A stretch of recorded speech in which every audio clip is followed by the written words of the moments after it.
Good afternoon, and welcome to another episode of In the Damn Way, Life, Love, and Everything in Between. I am your host and creator, Brandy Alexander.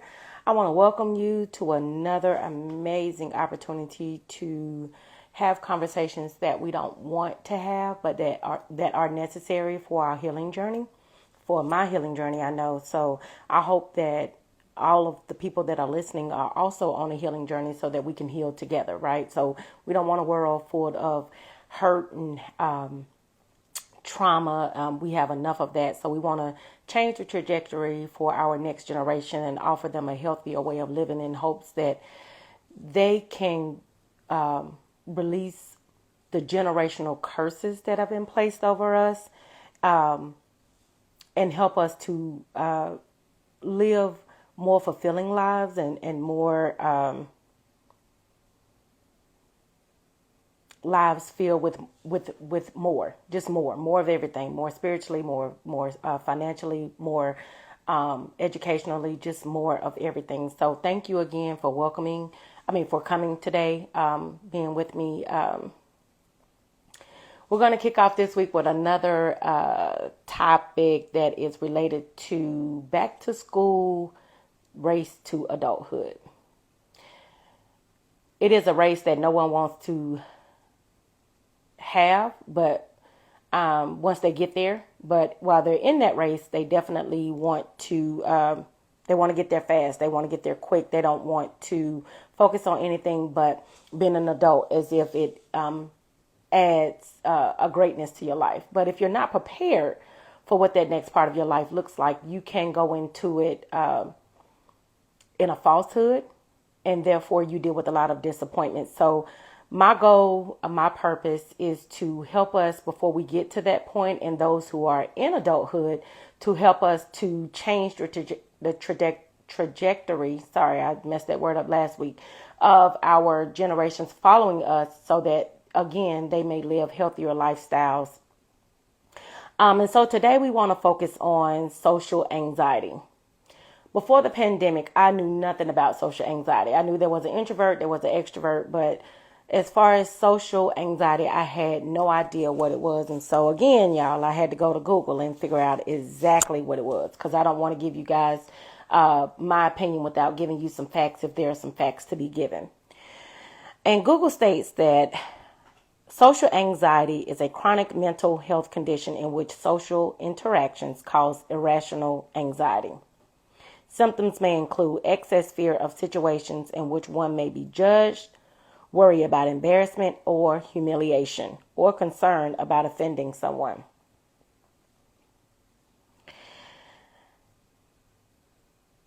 That's a lot to have to deal with, and I feel like as we were going through the pandemic, those who suffer from social anxiety were actually worse off than those who were used to being social, because you're actually secluded, right? And so the fact that you already have a problem with being amongst others, just imagine what happens when you are forced to be alone.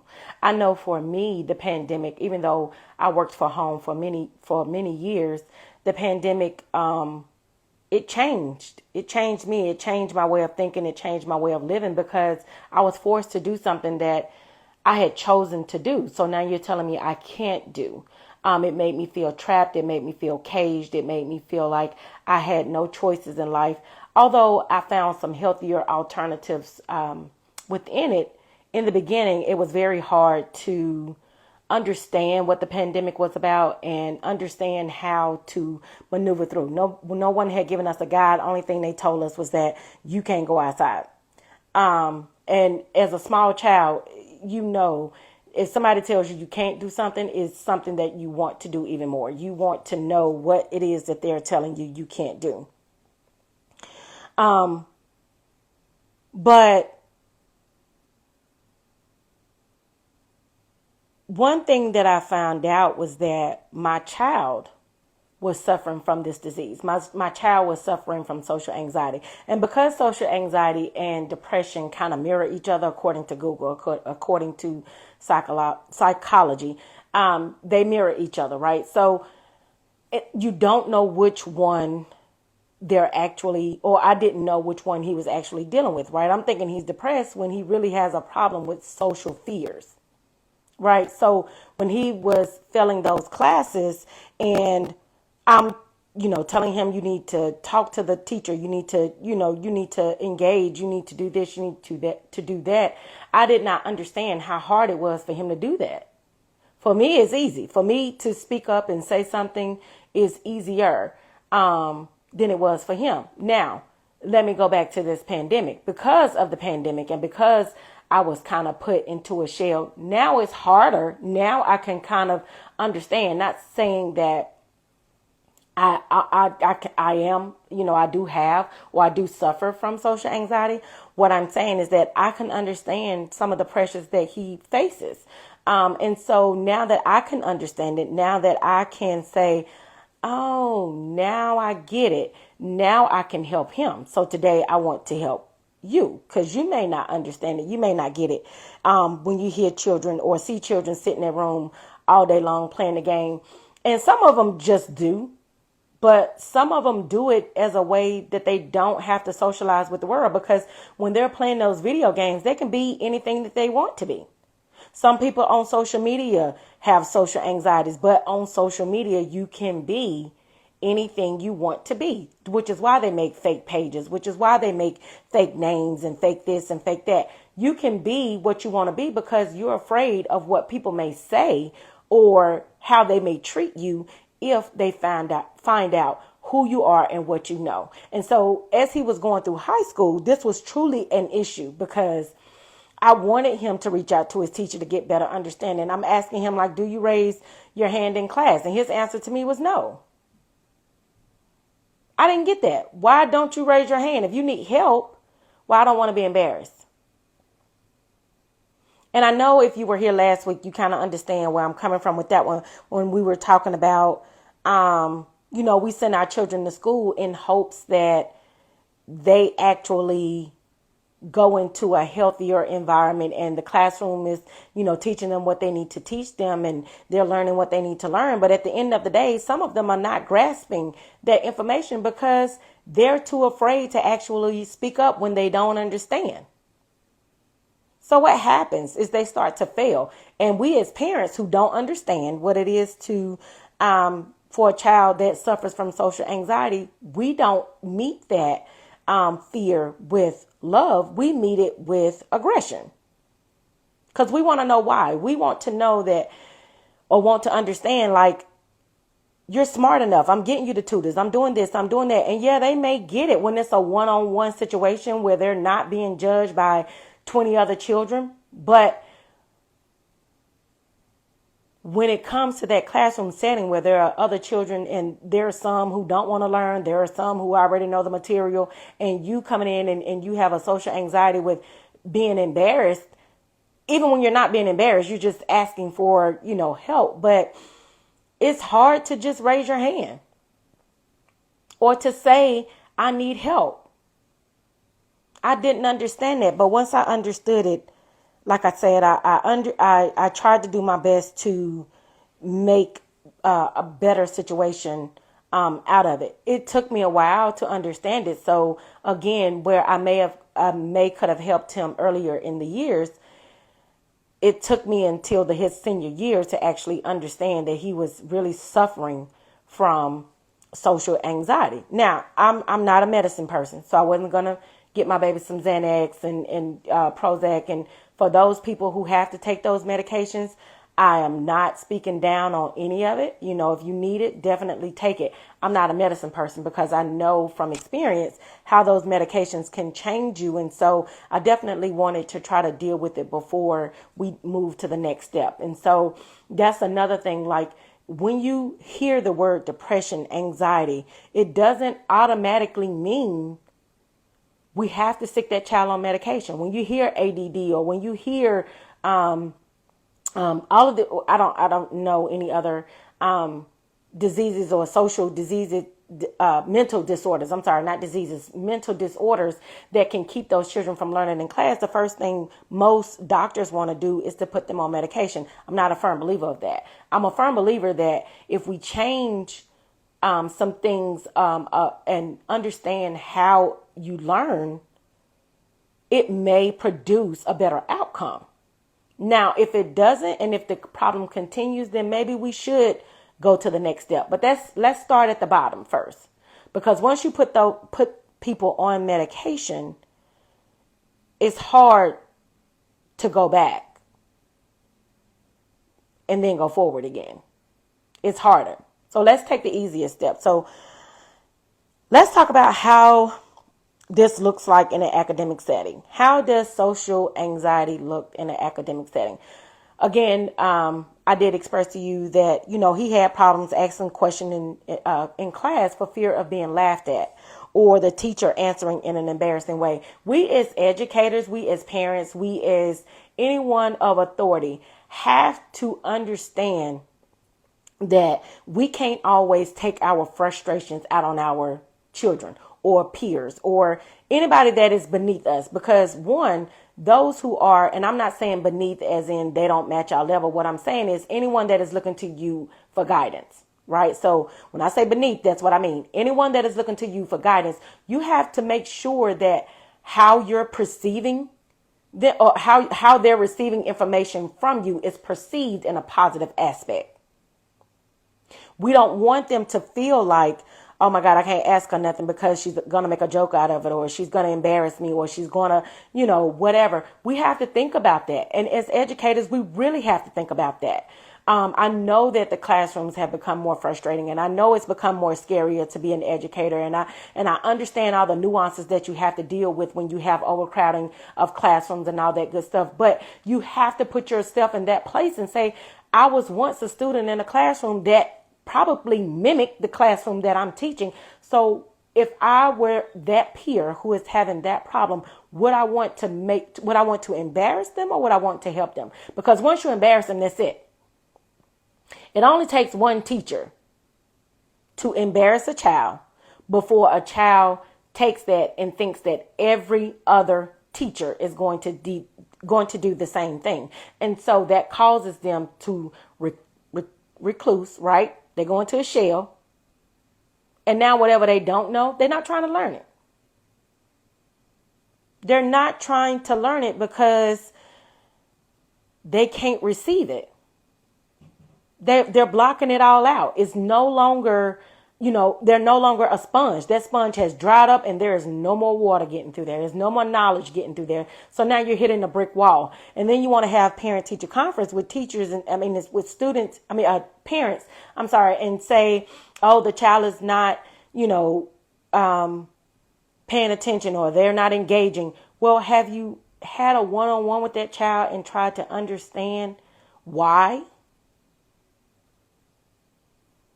Have you done the part to help?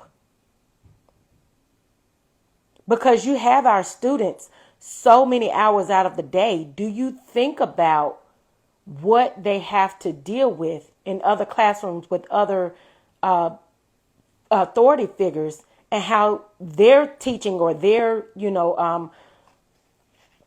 way of dealing with them may be totally different? So it may be something that as a team, I know when I was in school, you were on a team of teachers, right? They all met. They all pretty much had the same students. You were on that team. If you all having the same problem with the same student, who is going to stop and say, okay, there's something that someone may have done or that they may be dealing with, so we need to take this to a different level? That used to be the way. Now you have to sign forms and get them into special settings in order for them to learn when they can't learn that way. And it's a whole process, but all it does is make the child seem like they're different. They can't learn. So now you're minimizing what it is that they know. And once you do that, there you go, sticking another stigma on a child, making it even harder. So when we're talking about social anxiety, you have to look at all of these things. Like when you put the fact that this person can't take tests with the rest of the class, and I get that they can't. I understand the anxieties behind it. I'm not saying anything negative toward that. But what I'm saying is when you remove those students, instead of figuring out as educators how to help those students so that they can take tests or matter of fact, just get rid of 90% of the tests that y'all make them take anyway. That's a whole nother show for a whole other day. But if they have to be in that setting, make it so that they feel comfortable taking those tests. Make the tests so they're individualized as opposed to being universal. That's what they call them, standardized. Standardized, meaning everybody learning the same way, doing the same thing, having the same outcome. It doesn't work. People with social anxieties, it doesn't work. People with mental disorders, it doesn't work. So you're adding pressure. What does that do? It continues through high school. And they're lucky if they even make it that far. My son dealing with social anxiety, again, I told you guys last week, I was so excited when he graduated high school to just take that pressure off of him. It was so hard. Now, I'm not saying that some of his faults weren't his own. I'm not saying that. Please don't ever think that I wouldn't ever call my child out if they were ever wrong. But what I'm saying is some of the things that he was dealing with was because of the environment. And the environment was because of us as parents or as educators or people of authority that were not making safe environments for all students, as opposed to standardizing everything and making the same thing available for everyone when that's not how the world works. The real world does not work that way. And what you do for people with social anxiety when you do that, you do not prepare them for the rest of the world, because they have to deal with people. They have to go on job interviews. They have to apply for apartments, and they have to do certain things in order to maintain life. And if they're not prepared for that mentally, they become a statistic.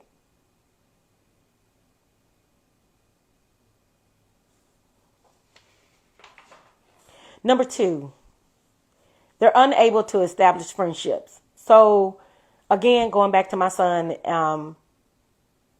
in middle school, he, had his set of friends, and that was his set of friends. And, that's it. That's who he was comfortable around. But a person who has social anxiety is not good in a different environment.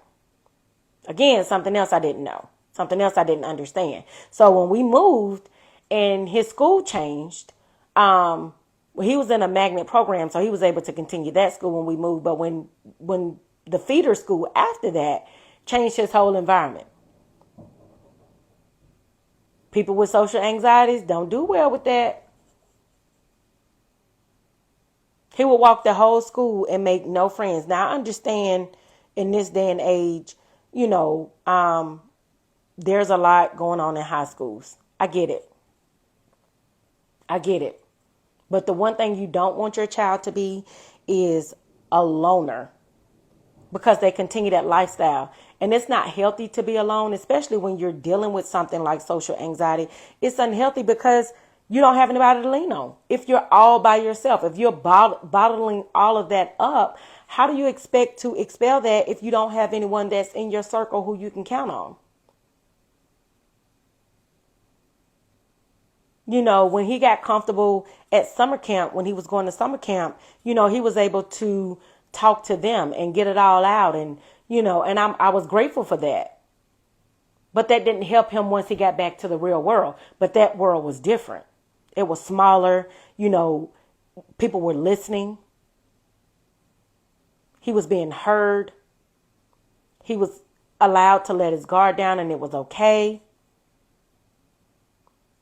He was able to make friends only to come back and go right back in that shell, because the environment that he was in didn't create that safe space for him. Which brings me to my next point. Unable to join social groups. I know a lot of people don't join clubs, but I feel like personally, as a person who was on teams or joined clubs, I feel like they're really helpful to you understanding the world and also understanding your strengths and weaknesses and getting to know others. that are like-minded or different, have a different mind, that are able to challenge you in order to move yourself to the next level in life. But he didn't want to be bothered with nobody. No groups, no nothing. He played football, but it was like he was alone on the team. I'm on the team, but I'm alone. And I don't know if you guys joined me a couple weeks ago when I said it really is lonely when you're around a million people and you feel alone. Well, that's what social anxiety, people who suffer from that, that's how they feel. Because they just want to block everyone from around them. They can't deal with it. They don't know how. They don't want to say the wrong thing. They don't want to do the wrong thing. They don't want to be judged. They don't want to be, picked on, bullied, or what have you. So they keep it to themselves, how they feel, what they think, what they, want to say, for fear of being persecuted. Who does that help? It doesn't help that child.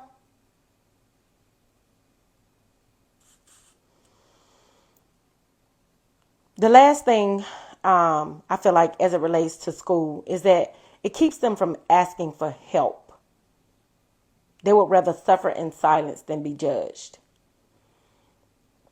And I talked about that earlier, but that was just my last point.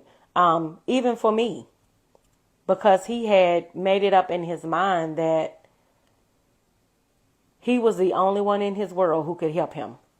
He was the only one in his world who could help him. So therefore, I wasn't allowed. He didn't trust that I would be there to help him. Because he had developed this mistrust of the world. And it was harder on him to trust even me. And I live in the same house as him. And it could have been me that caused his social anxiety. I don't know. But what I'm saying is we have to recognize it so that we can stop it, so that hopefully they can live healthier lives. So how do we help those that are suffering from social anxiety? And these are some tips that I did to help me. Now, I don't know if it's going to help anybody, but it's definitely worth trying. And if you come up with something else and, want to add to my list, please email me or leave me a comment on my website, www.therealbrandyalexander.com, and let me know, because I would love to know. So number 1 is celebrate the small victories. Again, he was failing in a few classes at one time, but failing in a class, and he pulled up the grades. And instead of me saying, oh, that's good, but I know you can do better if you just turn in these assignments, if you just do this, if you just do that. But what I should have said is, great. I'm proud of you. That's awesome. I knew you could do it. Leave it at that. If there's anything you need from me, just let me know. Leave it at that. You ain't got to add nothing else to it. Celebrate the small victories, because when you add a but or if or I remember to anything that you say after you tell somebody, I'm proud of you, you may as well not even say I'm proud of you. You should have just cut off the first part and just had the last part, because they won't even process what you said prior to you telling them what fault they had afterward. Be mindful of your words and celebrate those small victories. Let them know that they have a safe space. Number 2, expose them to the outside world in a controlled setting. So me and my son would go and do things just to get him in a social setting, but I wouldn't leave him. Now, he didn't need me to hold his hand or anything, but, we would go and do certain things that he wanted to do. This is a way for him to get out, see other people, do other things. I had to learn him that. Not teach him. I had to learn him that. I had to show him that it's okay to go out and have a good time. And, don't worry about what other people are thinking of you. Just go out and enjoy you. It's still a work in progress. We still haven't gotten to a point to where I would consider him a social butterfly, but definitely we aren't at the beginning. So it's a work in progress. So just getting him into controlled settings. But I will say that now he's able to go on his own. And I'm so proud of him. And I tell him that I'm so proud of you that you're able to go outside and you don't need me. You don't need anybody else to go with you. You can go by yourself. You can enjoy, where it is that you're going and come back. And that is an accomplishment for him because he's not going. I'm talking about to family events. If he didn't know my cousins, because there's, my first cousins, we all know each other, but the ones after us don't know each other that well. And so if he don't know you, he ain't going. Now, if certain ones are going to be there that he may know, then maybe he'll participate. But if he doesn't know, he's not participating. 2 weeks ago, he told me he wanted to go to church with me. Never happens. But I was glad that he did because it meant that he's coming out of his shell. He's breaking that curse that was on him of making him feel like he can't go and be amongst the world and not be judged. And if someone does judge him, it's okay. They're going to do that regardless. But you can't tear me down. You want to know why? Because of my next point. Correct self-esteem issues. Now I'm going to tell you, I don't have ugly children at all. Okay? Not even a little bit. But what I do, I tell my sons all the time, you handsome. You cute. I like what you got on. I like your style. And I'm not lying. These are all facts. I let them come into their own as to how they want to be as young men. And it has allowed them to gain confidence. Confidence in how they dress. Confidence in how they walk. Don't worry about nobody else no more. You don't like it, so be it. But it had to be built.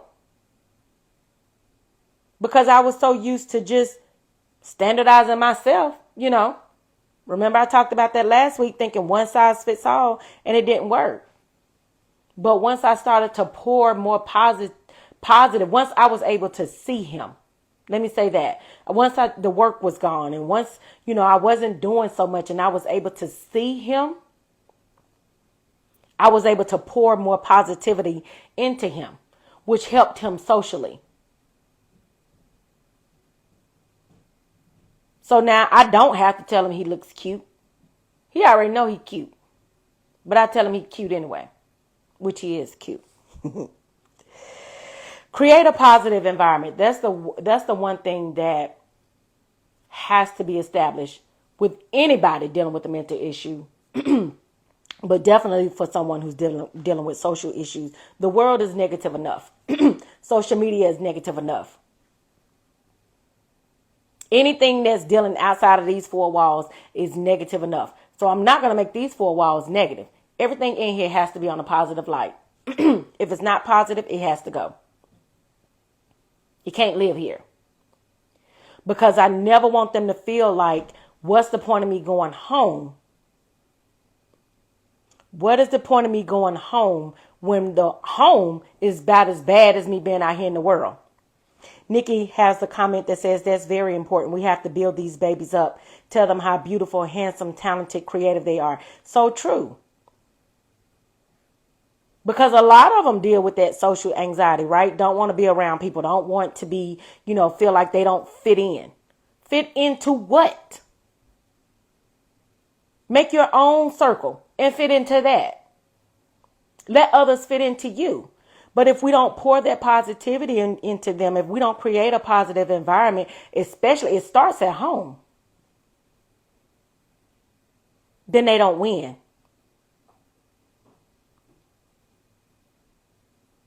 They don't win because they have to go through a bunch of negative in order to get to a positive. They have to create a positive environment on their own, and it's not as easy as it sounds. But we, as their heads, we should provide that. Give them that sense of peace when they come home. I'm not saying let them run amok. What I'm saying is provide peace when they come home. It's structure when you come home. Yeah, you have things to do, but also know that everything that I'm telling you to do is to build you up. It ain't to tear you down.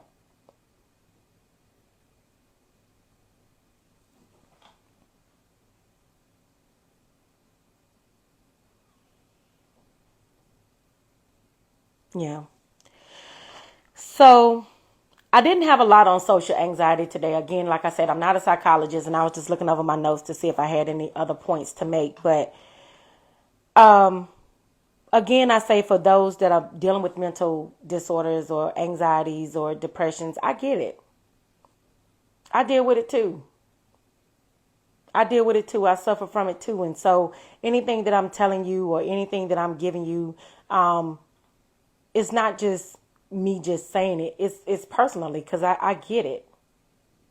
But you have to want better in order to be better. And you have to create better atmospheres for yourself. The world isn't going to do it. Until they wake up and realize that the way that we're doing it is wrong, which I doubt very seriously they're going to do anytime soon, we have to create it.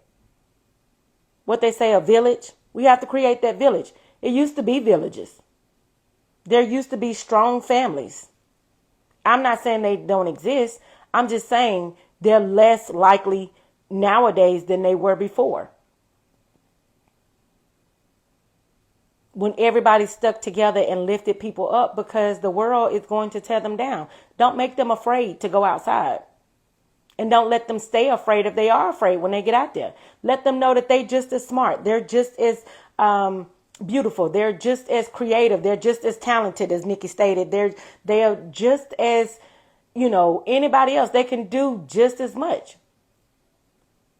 So don't make them feel like they have to stay in their same circle in order to achieve. No, they can stand in different circles and achieve just as much. But we have to create the atmosphere. They're going to be adults. Do you want them to be adults that can't even go to a proper job interview? Can't get that money that they deserve because they're too afraid to sit with confidence, speak with confidence? Or do we want to be leaders?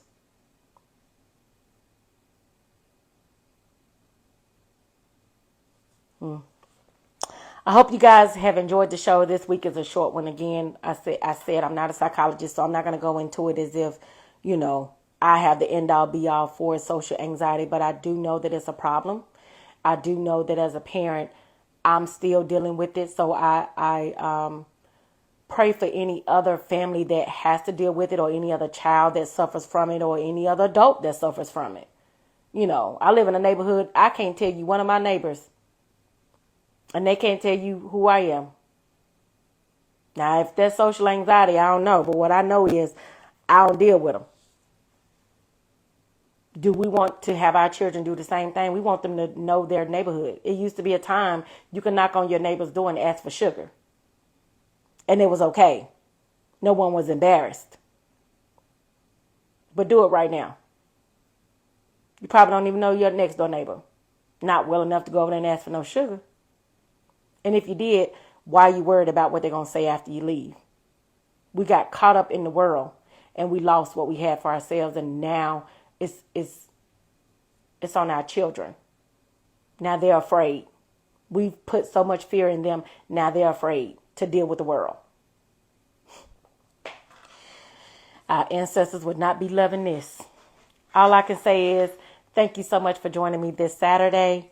I hope that you join me next week. And I can't remember what next week's topic is, but it's still on the same path of the race to adulthood. I think we're talking about relationships, high school relationships, teenage relationships. If y'all parents out there don't know, I'm getting ready to tell you, it ain't as good as it looks. Okay? So let's protect our children. If you want to see the show again, it'll be on tomorrow on YouTube. You can visit my website to hear it. www.therealbrandyalexander.com. It'll also be on Apple Podcasts, Spotify Podcasts. We'll see you again next week, next Saturday, same bat time, same bat channel, 1 o'clock, live on Instagram and Facebook. You guys have a wonderful Saturday and be blessed. Bye.